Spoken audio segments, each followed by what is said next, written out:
பாருவோட ஃபேமிலியும், கம்ருதீனோட ஃபேமிலியும் உள்ள வரது தான் பிக் பாஸ்ல எல்லாருமே ரொம்ப எக்ஸ்பெக்ட் பண்ணிட்டுருக்காங்க.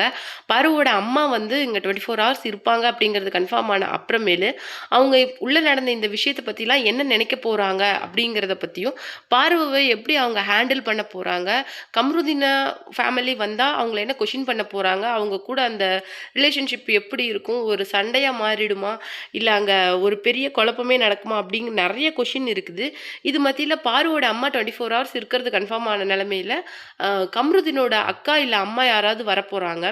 அப்போ வந்து பாரு கிட்ட வந்து கம்ருதீன் வந்து ஒரு வார்த்தை சொன்னாரு. அப்போ வந்து அவரு கேப்டன்சி டாஸ்க்ல அந்த பலூன் டாஸ்க் விளையாண்டுட்டு இருக்கும்போது, "நீ அப்படி பண்ணுவேன்னு நான் நினைக்கல. அது ஃபீல் பண்ணுனேன். அதனால எனக்கு கோவம் வந்துருச்சு" அப்படின்னு சொல்லிட்டு எவ்வளவோ பார்வதி சொல்ல ட்ரை பண்ணாங்க. பட் அது கம்ருதீன் அக்செப்ட் பண்ணிக்கவே இல்ல. "நீ என்ன ரொம்ப டிஸ்டர்ப் பண்ற பாரு. எனக்கு இரிட்டேட் ஆகுது. அப்புறம் பார்த்துக்கலாம் போ" அப்படின்னு சொல்ல சொல்ல அத விடல அவங்க.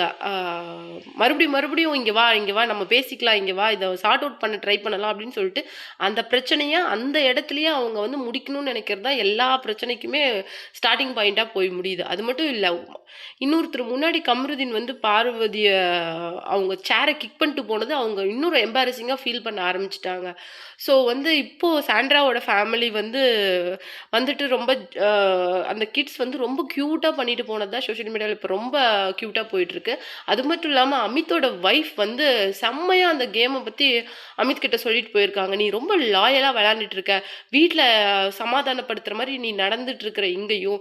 யாருமே இங்க யாரும் சமாதானப்படுத்தல. அவங்க கோச்சிட்டு போறது, உட்காந்து அலறுது, யாராவது வருவாங்களா? அவங்கள யூஸ் பண்ணி நாம அன்னைக்கு கன்டென்ட் ரெடி பண்ணிக்கலாம்." அப்படிங்கிறது எல்லாமே அவங்க கேம் மேனிபுலேட் பண்ண ஆரம்பிச்சுக்கிறாங்க. சாண்ட்ரா, அரோராலாம் அப்படியே செம்ம. எப்படின்னா, ஸ்டார்ட்டிங்ல அ எப்படி கேம அப்சர்வ் பண்ணிக்கிட்டு, அப்புறம் போக போக விஜேஎஸ் கிட்டயே அவ அப்ரிசியேஷன் வாங்க ஆரம்பிச்சுட்டா. அப்ப எந்த அளவுக்கு அவ கேம அப்சர்வ் பண்ணி விளையாடுறா அப்படிங்கிறத நீயே பார்த்துக்கோ.